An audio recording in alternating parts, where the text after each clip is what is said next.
Zaytoven. What's good, everybody? Touchdowns and tangents, live from the Good News Sports Studio in Hawthorne, California. I'm PD Camarillo. Kenneth Frank Jake Barrett here, and it's also Lawndale adjacent, depending on what side of Rosecrans you're on. Good to know. And Manhattan Village, apparently. Good to know. Well, for those of you who don't know, this is your usual Thursday spot for NFL takes and topical tangents. Not per usual, but whatever the next step down is from usual, occasional.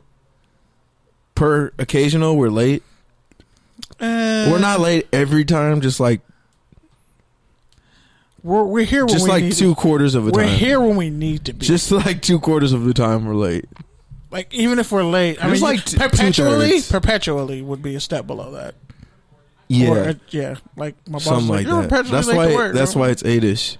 Didn't I tell you that? You were like, no, it's good if I'm. No, like, I'm the one who says 8ish. No, you're like 8:30. No, but I'm saying like to work. We've had this talk, and you're like, Doug, if I'm under 10 minutes, I'm good. No, if I was like, nah, bro, you gotta be. Good. I was like, nah, bro.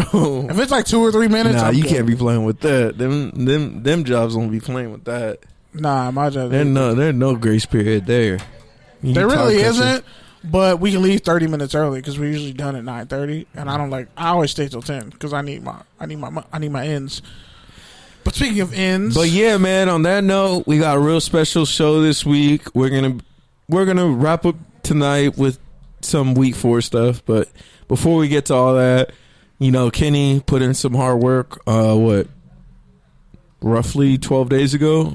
No, 6 days ago. It was last Friday. Yeah, so 6 days ago, he sat down with Connor Morissette, Scorebook Live. So why don't you go ahead and talk a little bit about how that all came together, why you decided to have him on, and kind of what your goal of the interview was, and all that sort of stuff. Yeah, so I reached out to Connor because I had followed his career, and he was, I think it was South Bay, not South Bay, but he was at another company covering high school sports for about almost, I think, over a year. And I used to watch, it was Channel 35, 36. They used to have, different high school sports on. And I would see him, and I'm like, okay, that's cool. It's good stand-up work. It's really dope. And then also, he ended up, once he found out, really? Did you really just play that ringtone? You're disgusting. Continue. Anyway, so yeah, I reached out to him, want to talk because he's covered a bunch of different sports, and then not just the South Bay, but just high school football in general. Really liked his work. Had some interesting stuff to say. Him and Eric Sondheimer, CSUN alum, kind of go back and forth on Twitter and talk about a lot of good stuff.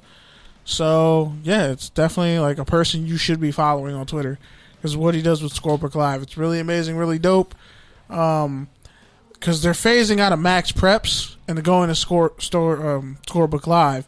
So essentially, imagine like the ESPN trackers, score trackers, and all that. That's what high school sports is going towards. It's just kind of a slow build, but he kind of he opened up about that, talked about it a little bit more, talked about his roots coming from Syracuse, going through the Syracuse journalism program, coming out to California, covering everything, transfer culture. Private school versus small school. There's a lot of good stuff that he touched on. So on that note, for you all to hear it, let's just play the interview, and afterwards, I'll give you my take since this is actually my first time hearing the interview. Indeed. So here we go. I appreciate it. Syracuse grad, Patriots fan. All around well guy did a lot of great work from Southern California. Prep Insider. Yeah. I used to watch those, see the different cut-ins, and I'm like, okay. I'm mainly in the South Bay. Full disclosure, I went to Lawndale High. I was on that 2010, 2009 playoff team. We got blown out in the first round, but hey, made it though. That was the first time we had been to the playoffs since the school had even reopened. And the first time since the 60s when they were going now, Lawndale has state titles. I actually interviewed Coach Clark twice. I interviewed him with Wilmore and everybody, in June of last year, right before the season started. And it's funny because they had smoke for everyone. They're like, we want to play Sarah. They're ducking us. We can't wait to play Narbonne. And then they come back this year. I interviewed them a couple weeks ago. And, man, it's a lot of fire, a lot of intensity. So, I think that they play Sierra Canyon tonight. But I don't think it's at Sierra Canyon. I got to double check. But, yeah, so as far as your journey to here and now, kind of describe your college years, the Syracuse years. Sure. So, started Syracuse in 2013, and I went in as a broadcast major, and I know a lot of people switch, but that's what I wanted, so I stuck with that.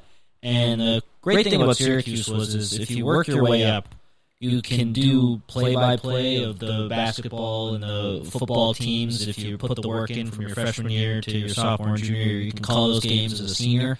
And so, even though I'm not really doing play-by-play right now, I put the work in, and it's called a station. It's called WAER, Syracuse NPR affiliate. And so you kind of work up over there. And then as a senior, I got to call some of those games. So I got to do a buzzer beater for basketball, which was really awesome when Syracuse beat Clemson my senior year, and a fun football game where Syracuse played Florida State, even though they got totally blown out. There was a Hail Mary pass at the end of the first half, which was cool. So it was nice just to show your hard work paying off, and then some of those guys are play-by-play robots, and they'll go on to do great things. One guy just got hired who was a grade below me, actually, to be the radio voice of the Clippers, so I was nowhere near that level, but it's crazy just being in that environment, and there are a lot of really talented kids, and that was just a great experience for me. Fantastic. I saw that. At CSUN, like, they have all the different... That's like a common thing because Pete and I were both at CSUN journalism majors, and we constantly talk about like the state of journalism and just the different emphases people go into, and a lot of them end up going into PR after they graduate. A lot of people get pushed out. A lot of people stay, whatever. So that's really dope because I always hear Syracuse is like one of the best programs in the country. Like all the different stuff that they do. So that's dope. That's fantastic. And as far as Southern Cal Prep Insider, were you just looking to come to California, or was that just what kind of came up? So yeah, I get that question a lot. My boss at Southern California Prep Insider, he's a guy named Christian Pedersen, and former boss because now I'm at Scorebook Live, but he was a grad student at Syracuse. And when I graduated, he had graduated the year before, but he reached out to one of the professors at Syracuse and said, hey, I'm looking to fill this job. Can you let some students know? And so the professor sent out a email blast, said, hey, if you're set to graduate soon and you're looking for work, here's an opportunity.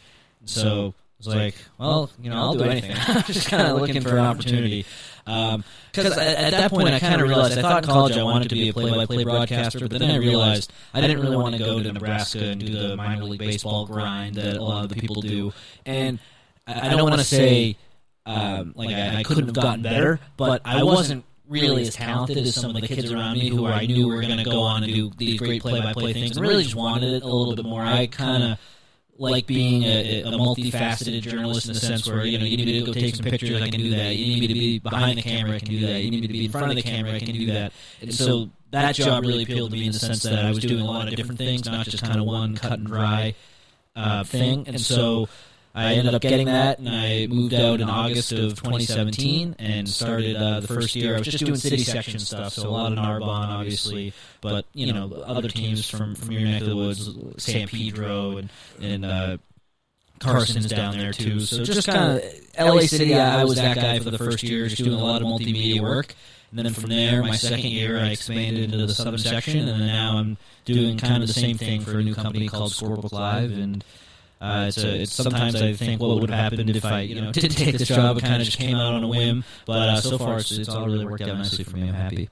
Great, fantastic. So as far as the new job, and I know like for high school coaches, they're making people switch from max press. Yeah, which is a big issue, I know. Like, I know some high schools, they barely have their max press. In high school, my coach barely put the max press level up, and now it's switches to Scorebook Live. Mm-hmm. How is that kind of different and even kind of better in terms of everything that you can do with it compared to max press? Sure. So the CIF signed the deal with Scorebook Live back in May to be the official digital partner to replace Max Preps. And so now, as the season's starting, we're seeing, that sounds good. They're going to replace them. It's going to be easy. And, I say it's me. I'm part of that company.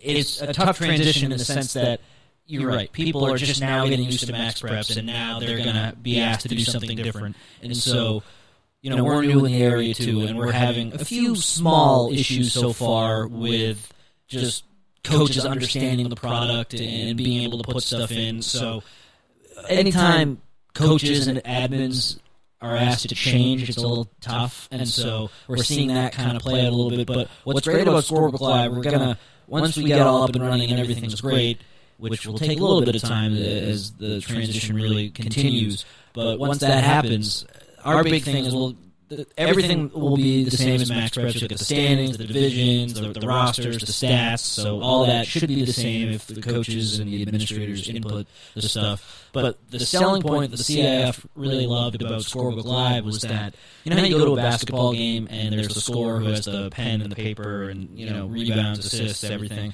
Our vision, and it's worked a little bit already up in Washington, and we know this could take a little while, but our vision is that instead of that pen and paper, you have the score on an iPad, just live scoring, and that way anyone can follow along in real time with our app and online. Once the game's over, there's no stat input because, boom, it's there on the tablet. The second the game's over, the stats are already in there. So you don't have to do something twice. And so I think what the CIF really liked about us was, A, we were willing to pay the money that Max Preps was to partner with them, but B, it's kind of new agey in the sense that we're more of a tech company than a media/statistic company that Max Preps was, and the CIF really loved that. So they're aware that there are going to be some bumps along the road, and so are we. We're really working hard to make sure it's a smooth transition. And I don't know if you saw Eric Sondheimer's tweets. He hasn't really been a fan. He's a great follower. Yeah, he is. He sets the tone for high school sports in Southern California. So he hasn't been a big fan of ours so far, but we're hoping to really work. And once time goes on, that's going to be our biggest friend, time. And people acclimate, it'll get a lot better. That's the hope. And that's what we believe is going to happen. Oh, because I know a lot of athletes, they use Huddle. Yeah. For their highlights. So I feel like Max Preps has been around for a long time. And they're not going anywhere either. It's not like Scorebook Live's here, Max Preps is gone. Max Preps will still be there. Coaches can put their stuff in there too. Yeah, so do you feel like it'll just be kind of, like you said, kind of the tech aspect, it'll just be quicker and faster, more fast-paced? Kind of almost like when you look at like the ESPN live scores of games, like you're following right there. Exactly. You don't need the recap necessarily. That's exactly what we're going for. And we'll have our own computer, little generated recaps that'll say, it's the computer writing them, but if their quarterback has a great game, they'll say, for example, I said Alameda last week. Bishop Alameda, quarterback, Miller Moss threw, fill in the blank. 5 touchdowns, completed this many passes, this many yards, and there's like a write-up there. And so we're kind of thinking ahead, but right now we need to catch up to, we need the baseline. Yeah. We have some big, lofty goals, and I think eventually we will get there. And but for right now, it's important just to set the baseline, make sure the rosters look good, that the tech stuff is in order, everything that people in the city section, the southern section, offices want is on there, and it all looks good. And then one other thing with the company, that's not even really where I work for them predominantly. I'm on the content side, which is great. They've hired 2 journalists to cover high school sports in Southern California, myself and a guy named Lance Smith, who just graduated from USC.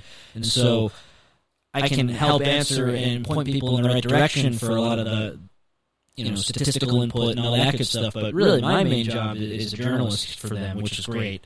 And so I'm going to go out and do a lot of what I was doing before, the interviews, the highlights. I'll be writing a lot more lists, top 25s. And so that's awesome so far. And I think we're doing a great job really introducing ourselves to this market. We tried to write out every high school team in the area, and that took forever. But I think I read all the previews. They're really good. Thank you. And it's tough to get everything 100% perfectly right when you can't physically go to every school. But I thought, for the effort we put in and just I have a little bit of experience, so it was easier than just being brand new. And some transfers don't really get reported, but you kind of understand when kids leave and stuff. So that's been helpful too. Of course, you want to be 100% right. It's been difficult, but I think for the most part we've been really great with those. And now that the season started, it's exciting.